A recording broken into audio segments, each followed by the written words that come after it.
Surat crime branch અને સુરત જિલ્લા એસઓજીની ટીમે પલસાણા તાલુકાના એના ગામ દિલ્હી મુંબઈ એક્સપ્રેસ વે પરથી મહિલા સહિત બેને ઝડપી પાડી તેની પાસેથી લાખોના એમડી ડ્રગ્સનો જથ્થો કબજે કર્યો હતો. No drugs in Surat city અભિયાન અંતર્ગત ગેરકાયદેસર માદક પદાર્થોની હેરાફેરી કરતા ડ્રગ્સ માફિયાઓને તેમની સિન્ડિકેટને પકડી પાડવા સુરત ક્રાઇમ બ્રાન્ચની ટીમ મેદાનમાં હતી. ક્રાઇમ બ્રાન્ચના ડીસીપીને મળેલી બાતમીના આધારે સુરત ક્રાઇમ બ્રાન્ચની ટીમે સુરત જિલ્લાની એસઓજીની ટીમ સાથે મળી પલસાણા તાલુકાના એના ગામ દિલ્હી મુંબઈ એક્સપ્રેસ વે પરથી મહિલા માનસી અબ્દુલ સૈયદ અને તેની સાથે સોહેલ સુલેમાન શેખને ઝડપી પાડ્યા. પોલીસે તેઓની ઝડપી લેતા તેની પાસેથી 30 લાખની કિંમતનો એમડી ડ્રગ્સ મળી આવ્યો હતો, જેથી તેના વિરુદ્ધ પલસાણા પોલીસ મથકમાં ગુનો નોંધાયો હતો.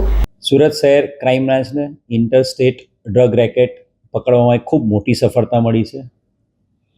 રાજ્યના નાયબ મુખ્યમંત્રી હર્ષ સંઘવી સાહેબ, ડીજીપી મલિક સાહેબની જે આખી એક પોલિસી છે ઝીરો ટોલરન્સ ટુવર્ડ ડ્રગ્સની બદીને નાબૂદ કરવા માટે ગુજરાત પોલીસ કટિબદ્ધ છે. અને એ અનુસંધાને no drugs in Surat city એની થીમ ઉપર જે સુરત શહેર છેલ્લા 2 વર્ષથી સુરત શહેર પોલીસ કામ કરી રહી છે, એમાં એક ખૂબ મોટી સફળતા સુરત શહેર ક્રાઇમ બ્રાન્ચને મળી છે. એક આંતરરાજ્ય ડ્રગ નેટવર્કનો પર્દાફાશ કરવામાં આવ્યો છે. ક્રાઇમ બ્રાન્ચ ડીસીપી રોઝિયા સાહેબ, એસીપી મોદી અને અમારા પોલીસ ઇન્સ્પેક્ટરોની આખી ટીમ છેલ્લા ઘણા સમયથી આ નેટવર્ક પાછળ મહેનત કરી રહી હતી અને એક ચોક્કસ હકીકત આધારે વડોદરાથી મુંબઈ તરફ જતો એમડી ડ્રગ મેફેડ્રોન ડ્રગનો જથ્થો 1 કિલોથી વધુ જથ્થો એક કારમાં એ એક્સપ્રેસ હાઈવે પરથી પસાર થઈ રહ્યો છે. એની માહિતી મળતા સુરત શહેરની ક્રાઇમ બ્રાન્ચે સુરત એસપી રાજેશ ગઢિયા અને એમની જે ટીમ છે એસઓજીની ટીમ એ અમારી મદદમાં આવેલી હતી અને એક સંયુક્ત ઓપરેશનમાં સુરત શહેર ક્રાઇમ બ્રાન્ચ અને સુરત ગ્રામ્ય એસઓજીએ આ 2 આરોપીઓને 900થી વધુ ગ્રામ, ટોટલ 977 ગ્રામ મેફેડ્રોન, જેની કિંમત 30 લાખ રૂપિયા જેટલી છે, એ પકડી પાડવામાં મોટી સફળતા મળી છે. જે પકડાયેલા આરોપીઓ છે એ માનસી અબ્દુલ સૈયદ.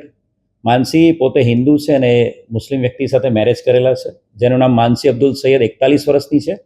અને સાથે જે બીજો આરોપી પકડાયો છે સોહેલ સુલેમાન શેખ, જેની ઉંમર 20 વર્ષ છે. આ બંને આરોપીઓ અત્યારે મુંબઈના રહેવાસી છે.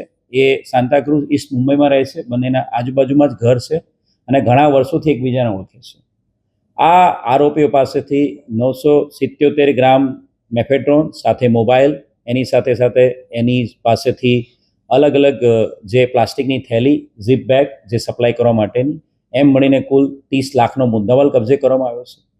પ્રાથમિક જે પૂછપરછ કરવામાં આવી છે માનસી અને સોહેલની, એમાંથી એ ખબર પડે છે કે ભાઈ વડોદરા રેલવે સ્ટેશન પર કોઈ એક મહિલા એમને આ ડ્રગનો જથ્થો આપ્યો હતો. એ લોકો મુંબઈથી બાય કાર, ભાડાની કાર સાથે એ લોકો મુંબઈથી નીકળ્યા હતા.